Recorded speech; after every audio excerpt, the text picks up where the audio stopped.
Sasa ndugu zangu wane, ladies and gentlemen, mabibi na mabwana, leo nimekuletea top 5 ya viongozi waliopinga vikali ushoga. Top 5 ya viongozi waliopinga ushoga.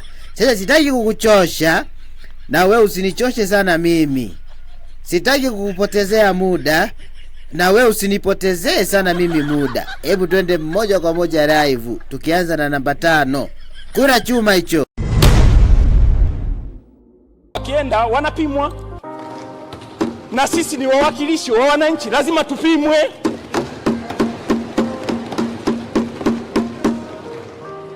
Mheshimiwa Mwenyekiti, sisi ni wawakilishi wa wananchi na ni lazima tuwe kioo cha jamii. Sasa hatuwezi kuwa kioo cha jamii, kuna watu wanakuja hapa kumbe wanashughulikiwa, itakuwa sio sawa. Sasa tukizungumza swala la Wasenge linakuwa kama utani, lakini mheshimiwa anampa taarifa mzungumzaji kwamba nchi yetu imepitia majaribio mengi sana. Tulikuwa na jaribio la Kibiti na Lindi, serikali ilishughulika likaisha. Sisi kama bunge tunayo nafasi kubwa, tunaogopa nini? Ndio misaada ilosema, yaani taifa liangamia kwa kuogopa misaada ya wafadhili.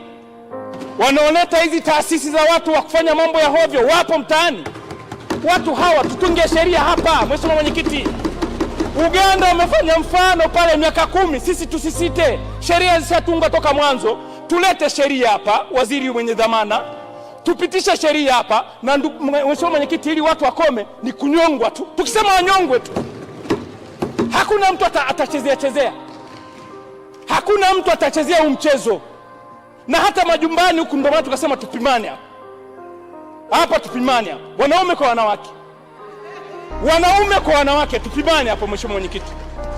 Sasa nikusogezee kamera, nikupeleke namba 4. Kura chuma hicho. Please, utake note Mheshimiwa Lugola.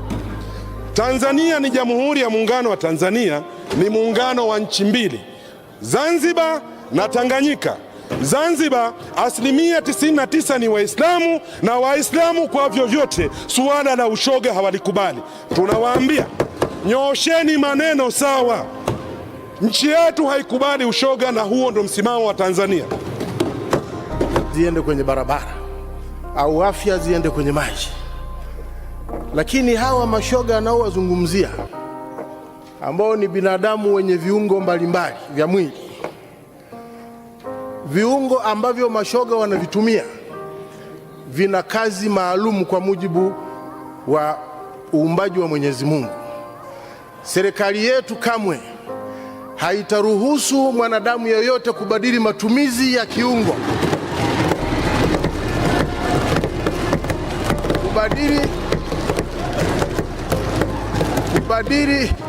kubadili matumizi ya kiungo ambacho kimekusudiwa kwa ajili ya kutolea haja kitumike katika matumizi mengine ambayo Mungu hakukusudia. Kwa hiyo nimpe taarifa kwamba serikali ya Jamhuri ya Muungano wa Tanzania inayoongozwa na Dr. John Pombe Magufuli, kwanza tuna sheria yetu ya kanuni ya adhabu ambayo inazuia makosa ambayo yanaitwa unnatural offenses. Kwa hiyo yanazuia kubadilisha matumizi ya kiungo cha mwanadamu. Kwa hiyo asiseme kwamba labda serikali inajichanganya juu ya jambo hili. Ni maelekezo ambayo tunayatoa, pengine labda vyombo vinaweza vikawa vinaandika tofauti, lakini serikali yetu kamwe. Tanzania ni hekalu la Roho Mtakatifu. Aya, sasa tukaangalie namba 3. Kura chuma hicho.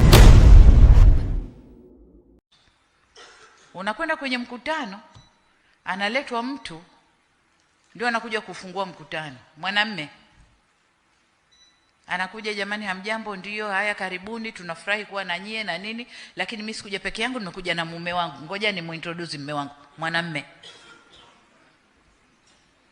Au anakuja mwanamke na sasa nimekuja na mke wangu, au nimekuja na mume wangu, mwanamke. Lakini wanatufanyia makusudi ili tuizoee ile hali. Wanapo penetrate huku kwetu kuja kutuharibia, tuone si ya kawaida. Ndugu zangu, si ya kawaida.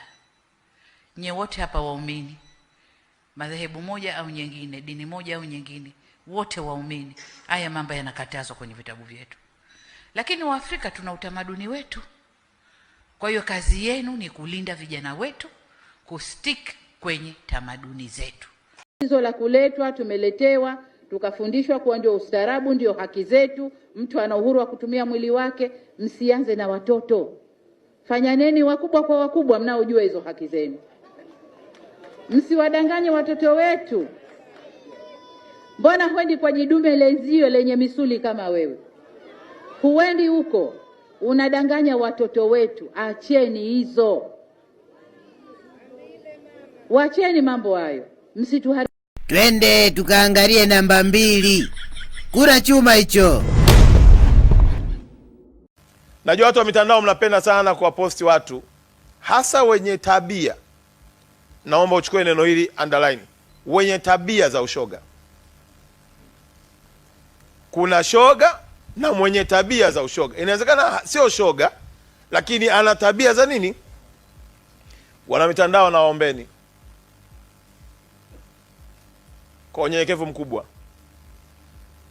hakikisha mtandao wako haumbebi mtu ambaye anaenda kuharibu jamii ya watoto wetu. Wako watu wanaojitangaza kwenye Instagram, wako watu wanaojitangaza kwenye vyombo vya habari ya kwamba wao ni mashoga. Wakamatwe haraka iwezekanavyo.